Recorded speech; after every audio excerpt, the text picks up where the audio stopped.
Hey gang, congratulations! You've made it to the last video in this series. We've been talking about different methods for creating trails on prop spinning footage, and we've covered everything from smartphone apps to motion tracking inside of Adobe After Effects. So far, every technique that we've looked at is built around creating trails of previously existing footage, which is good in that it's true to life, but at the same time, nobody spins perfectly. We all have some flaws in our technique. So when we see the trails of whatever patterns we're creating, those flaws are going to manifest in those trails too. Now, there is a way to produce trails in such a way that we're looking at a perfect, or at least pretty close to perfect version of a given pattern. It basically involves simulating moves, and the good news is that we can actually synchronize these up to previously existing footage if we want to, or just display an idealized version of a pattern. Let's dive into that. Okay, so we can actually start this method without using any previous existing footage whatsoever, but to do that I'm going to need a couple of very important elements. The first of those elements is going to be this image right here that I've created that features a circle and a number of lines through it. We'll see why this is necessary in a minute here, but I'm going to manually create a composition here. And yeah, 20 seconds, why not? So this is going to be our 5th Trails video. I'm going to go ahead and create that. Blank, black, there's nothing in it, right? I'm going to go ahead and take this image right here, and I'm going to drag it down into the composition. And we now have this kind of odd-looking image of a little compass rose with lines coming off of it and everything. So I am actually going to go ahead and increase the size of this just slightly.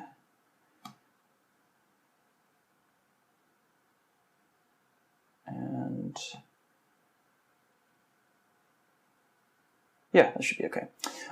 Cool. So our next step here is that I am going to go ahead and create a shape layer. Right here.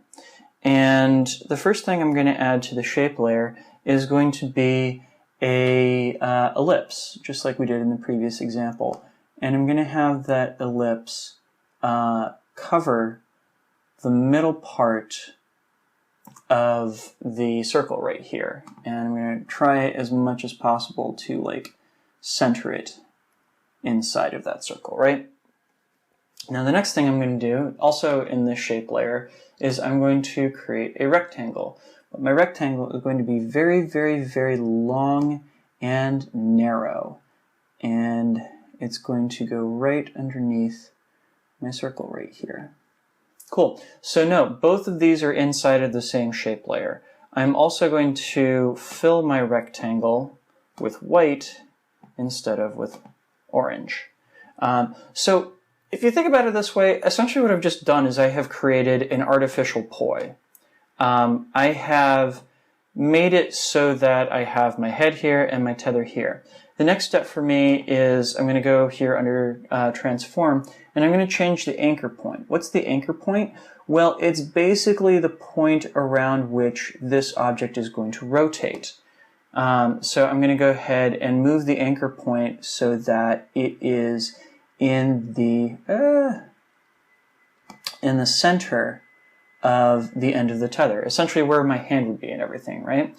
And now I can change the position of the anchor point to being up here at the edge of the circle, yeah? Cool. So what I'm going to do is I'm going to go ahead and create a keyframe right here at the very, very top of the circle. So my next move is going to be that I'm going to go ahead and advance over here about 1 second. And I'm going to add a second keyframe. And I'm going to go ahead and I'm going to drag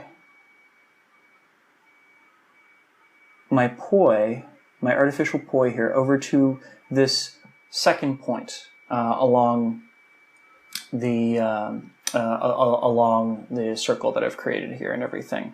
Now you'll note this is a straight line that is going back and forth in. If I try to kind of scan my way back and forth, what I'm going to wind up with is a diagonal line that the poi is moving across and everything, which actually in some cases you do want. But in this particular case, I want it to follow a path that's going to look more round and more circular. So I think it actually did it by default for me in this case. It doesn't always do it, but I'm going to go ahead and click on the first keyframe right here down in the editing window, and I'm going to either control click or I'm going to right click on it. I'm going to hit keyframe interpolation, and it kind of did it. So here under spatial interpolation, I'm going to change it to Bezier. Usually it defaults to linear.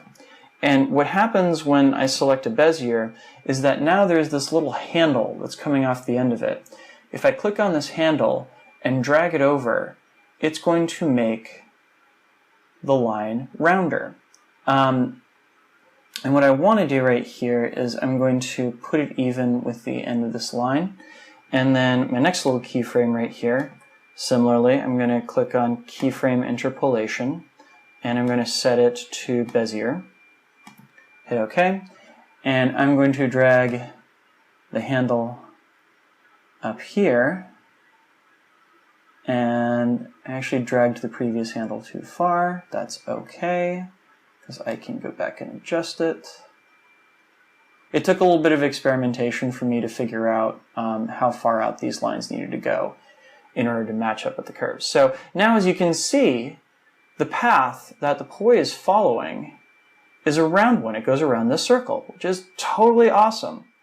So basically what needs to happen now is I need to go ahead and I need to create keyframes just like these two that go around to these two positions as well.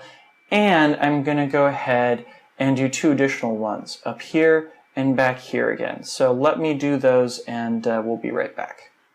Okay, so we're back now, and I have a total of 6 keyframes right here. Basically, I have the poi going around this circle a time and a quarter, right? Okay, so needless to say, it's going to be pretty tedious to have to map out, 20 seconds worth of these movements around the circle and everything. And the good news is, I don't actually have to. Let me show you why. I'm going to start off by deleting my last keyframe right here. What? Isn't that progress backwards instead of forwards? Not quite. I'm going to select these last 4 keyframes right here. I'm going to hit copy. I'm going to hit paste. Look at that. I now have an entire additional circle that still works, which is great. And I can go ahead and advance up here to the 9-second mark, and I can do it again. Ta-da! One of the beauties of keyframing is that it holds on to all this data in such a way that's very easy to cut and paste and continue to create additional kind of copies of and everything. So I'm going to go ahead and fill out the rest of the timeline with copies of these keyframes right here. And actually, I'm gonna shorten this up just a little bit. So I want only about 3 repetitions of it, which we'll call this good right here. So not quite dead on the 16-second mark, but that's okay. Life will go on. Go ahead and trim the composition. Cool, so what you're going to see now that we have, if I try and preview this and zoom out just a little bit, is we have our artificial poi essentially pointing straight down and moving around our circle here, I believe like 3 or 4 times, yeah? And it is going very, very slowly, but that's okay. I will just go ahead and let it complete, and then finish up here.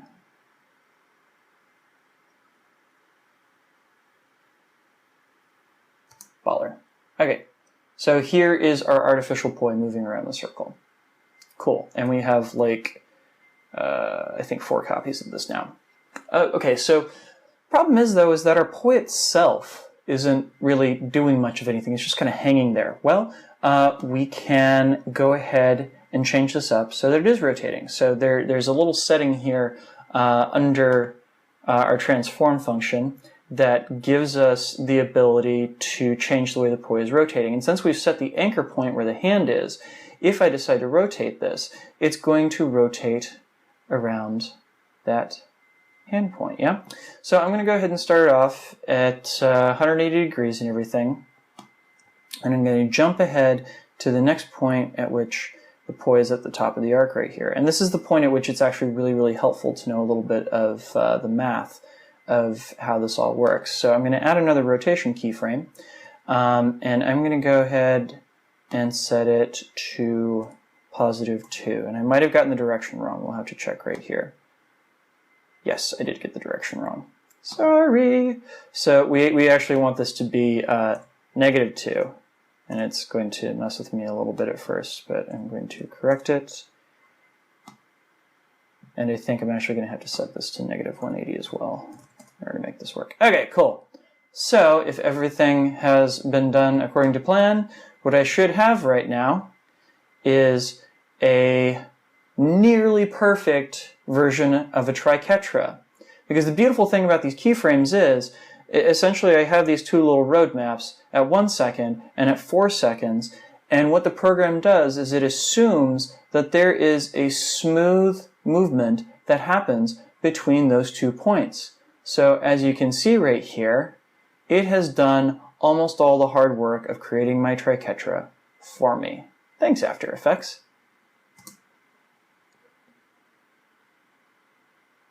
Beautiful. All right, so knowing what I do about the mathematics of how this works and everything, what I can actually do is I can actually go ahead and advance forward. So that's 1 rep, 2 rep, 3 reps, 4 reps over here at the 16-second mark. And I'm going to go ahead and set up another rotation increment here and everything. And because to get a single triquetra was -2, to get 4 of them then is going to be -8. So now what I should find throughout my timeline is that it has automatically done all the work of getting that poi to rotate around where I want it to, yeah? Now, quick caveat here, I have mainly eyeballed a lot of the keyframes and Bezier curves involved in this. There is a way to do this so that it is like 99% perfect. I would say that this way that I've shown you how to do it right now is probably about 80% perfect. I have a guide on how to do it 99% perfect. That's available to my Patreon subscribers, and it's quite long. So if you want to, you can go sign up at my Patreon at patreon.com/DrexFactorPoi and get that lovely little guide. But for 90% of you out there, I think that this method will work just fine. Okay, so now we can go ahead and make our guide go away. And I'm going to go back to our old friend here, Echo. I'm going to drag it over to our shape layer right here.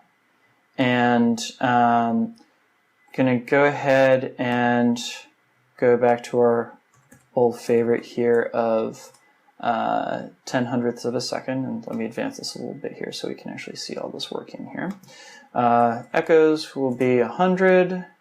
Starting intensity will be 0.69, because we don't need it to be that bright to start with. And decay will be 0.98. Aha! Look at that.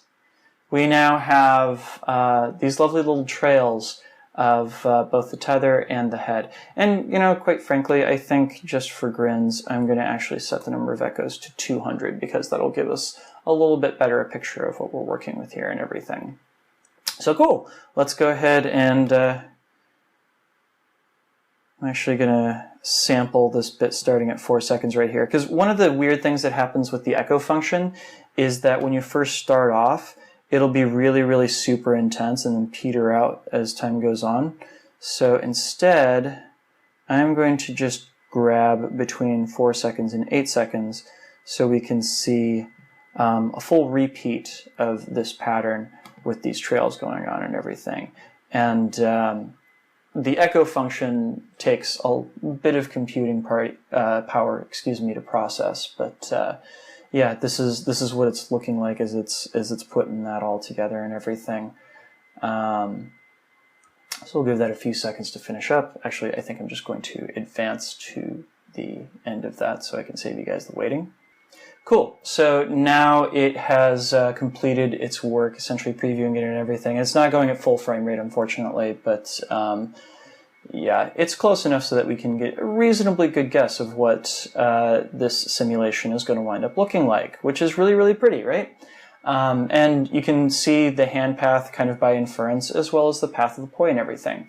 Now, technically speaking, we could call this good, and we could just go ahead and render this and export this. However, we also have the option of superimposing this over some footage that we have of ourselves spinning. So I'm actually going to do that right quick, since I do have some footage of me doing a triquetra in here. I'm going to go ahead and grab my daytime footage right here, and I'm going to sit it in here directly underneath the shape layer, but on top of the bullseye and everything. Now I'm going to go ahead and try and find the spot in here where I'm actually performing the triquetra, which, if memory serves, is pretty late in this footage.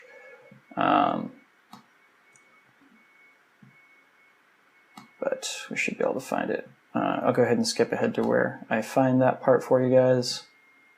Okay, so I have gone ahead and found the section of the footage where I am performing the anti-spin flower that I wanted to, woo, pretty colors, show off in this clip. Here's the funny thing, though.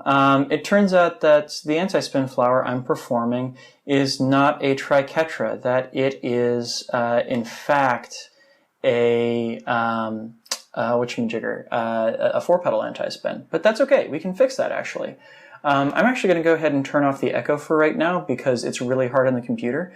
And what I can do here is, since I have my rotation keyframes, I can set my rotation keyframes to the number of rotations that it would take to get to a 4-pedal anti-spin rather than a 3-pedal anti-spin.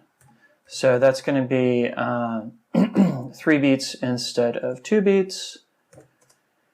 And thus, we should now have a 4-pedal anti-spin that I'm doing inside of this space. Awesome.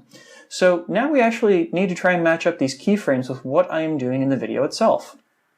So in order to do that, what I'm going to do is go to each position and add a rotation keyframe. The reason for this being that as I'm moving the hand positions back and forth, I want to make sure that the position the poi is rotated at comes with it. So I've already got the first keyframe matched up, no problem. I need to now find that spot where the poi and my hand are going straight out to one side of my body. These are the keyframes that match up with that. I'm going to drag them over to match that point. And now when my hand and poi are both pointed straight down, boom. Let's copy over those keyframes as well. And when they're both straight out to the side once again, like that. And when they're both pointed straight up top. And because I was moving so much faster in this video than I thought I was, let me go ahead and do another round. So I'll grab another 4 keyframes and add rotation point right there, make sure it's negative 180, and this will be 3 plus 3 plus 3, so we're at negative 9 now. Awesome sauce. And yeah, I kind of screwed myself over a little bit here, but that's okay. I'll go ahead and add a rotation keyframe right here, and whoops. Rotation keyframe right here. Actually, no, I'm going to take those away because this is going to be easier if I don't use those.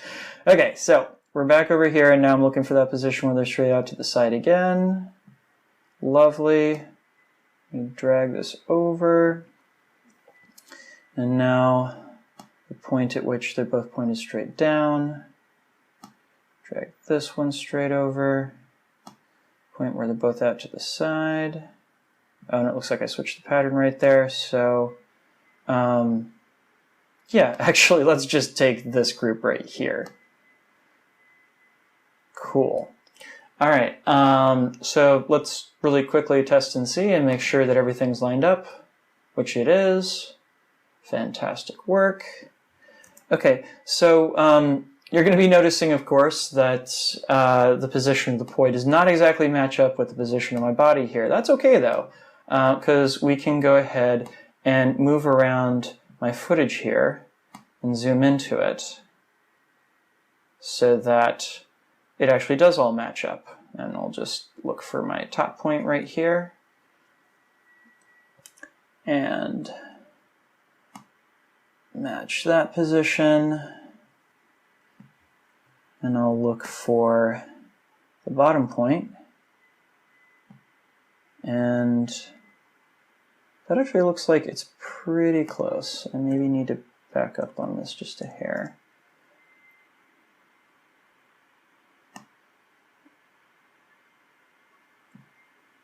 And let's see the top here. Yep, that's probably close enough for government work, right? So I'll zoom back in here. And now we can see, since I've matched up my keyframes, they're pretty close to what my hand is doing. And now, if I want to turn back on the echo, I have this lovely pattern overlaying my actual spinning that matches it pretty closely, and that is a reasonable approximation, showing both the perfect version of the pattern as well as myself spinning on top of it. So this clearly is really, really time consuming. We only did 2 seconds of footage here, and it took quite a long time to match it up and everything. I would say, though, to use this cautiously because it can cover up sloppy technique very easily. For my money, this is easily the coolest option that we have because it seems like kind of the best compromise between everything, showing real-life footage, showing idealized moves, as well as showing the trails.